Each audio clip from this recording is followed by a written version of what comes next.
Ikkala oyatda ham payg'ambarimiz sollallohu alayhi vasallamga ergashishlikka buyurilyapti.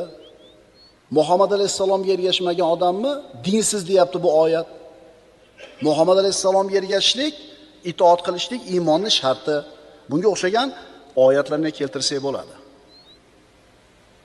Payg'ambarimiz aytadilar: "Ala inni utitul kitaba va mithlahu ma'ahu."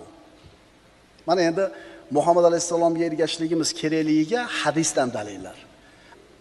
Rasululloh aytadilar: "Ogoh bo'linglar, menga kitob va unga o'xshash ham birga berildi.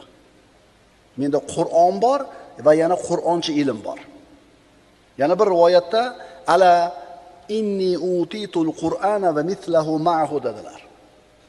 Ogoh bo'linglar, menga Qur'on va unga o'xshash yana bir narsa berildi. Qur'oniylarning eng ko'zga ko'ringan birinchi xatosi payg'ambarga ergashishlik kerak emas, sunnat kerak emas, Qur'on o'zi yetadi deydi. Mana shunday toifalarni chiqishligini payg'ambarimiz bizga xabarini 1400 yil burun aytib berib qo'ygan ekanlar. Mana hadisni o'qib beraman, xuddi payg'ambarimiz ularni ko'rib turgandek aytib berganlar bu hadislarini.